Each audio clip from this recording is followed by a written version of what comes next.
شہریار افریدی صاحب نے بولا کہ سر ہم آپ کو جیل میں نہیں دیکھ سکتے, ہم نے آپ کو نکالنا ہے. خان صاحب نے بولا کہ بالکل, یہ جو 200 کیسز نے مجھ پہ کیے ہیں وہ اس لیے تو نہیں کیے کہ میں یہاں بیٹھا رہوں انجوائے کروں, بلکہ اگر آپ نے شاید دیکھا ہوگا خواجہ آصف صاحب کی ایک بہت ہی عجیب سی ٹویٹ آئی تھی کہ خان تو اڈیالے میں ایسے بیٹھا ہوا ہے جیسے اس کا اپنا گھر ہو. بھائی اس بندے کو آپ جیل میں بھی نہیں برداشت کر سکتے, آپ کو اس کو کہاں بھیجنا ہے؟ لنڈن اس نے جانا نہیں ہے, مفاہمت خان صاحب نے کرنی نہیں ہے. خان صاحب پاکستان کے لیے کھڑے ہیں. یہ جو 9 اپریل آج آپ کے سامنے ہم بیٹھے ہیں اور یہ بات آ کے ختم ہوتی, جو لیٹسٹ اس کی کڑی ہے وہ ججز پہ بات آتی ہے, یہ ہوا کیا تھا, کس نے کیا تھا؟ یہ 9 اپریل سے بہت پہلے شروع ہوا تھا.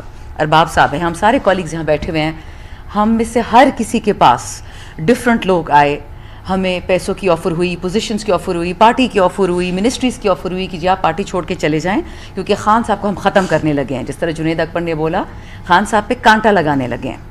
کانٹا لگانے والے تو اوپر ایک ذات ہے, جب اس کا فیصلہ ہوگا وہ ہوگا. ان لوگوں نے 9 اپریل سے بہت پہلے جب ایبسولوٹلی ناٹ خان صاحب سے سن لیا تھا, اس کے بعد ان کا فیصلہ ہو چکا تھا کہ اس بندے کو ہٹانا ہے. کیوں کہ خان صاحب نے یہ گناہ کیا, خان صاحب نے یہ کہا کہ میرا ملک تنگ آ گیا, تھک گیا, میرے لوگ مر مر کے شہادتیں کر کر کے برائی جنگ, امریکہ کی جنگ, افغانستان روس کی جنگ, کشمیر میں پہلے ہمارے مسلمان شہید ہو رہے ہیں, اب یوکرین کی جنگ میں بھی ہم نے آپ نے ڈالنا ہے, چین کی جنگ میں. ہم کیوں آئے آپ کی ایران کی جنگوں میں؟ ان چیزوں میں ہم اڈا نہیں دے سکتے. پاکستانی قربانیاں دیتے ہیں اور ہمیں واپس کچھ نہیں ملتا.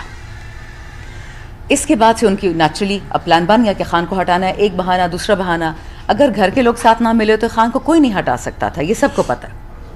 9 اپریل کی رات کو خان صاحب, وہ شریف آدمی, وہ وطن دوست آدمی, ایک ڈائری کے ساتھ نکلا پرائم منسٹر ہاؤس سے. اگلے دن جو ایک معجزہ پاکستان میں ہوا, وہ معجزہ کیا تھا کہ 10 اپریل کی رات کو پورے پاکستان میں انٹرنیشنل میڈیا کے مطابق تقریباً 2 کروڑ لوگ نکلے راتوں کو اسپونٹینیسلی.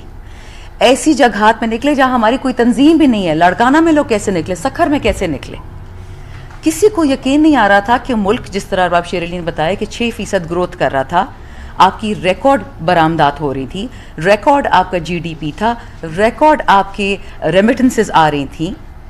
ٹھیک ہے پرفیکٹ پاکستان نہیں تھا, لیکن 76 سال بعد کچھ تو شروع ہو چکا تھا نا. نوکریاں تھیں, کووڈ ہم اس کو مات دے چکے تھے, ٹڈی ڈل یہ جو وائی تھی بیماری, یہ کیڑے میڑے سارے آئے تھے افریقہ سے, وہ چیزوں سے ہم نے نجات پا لی.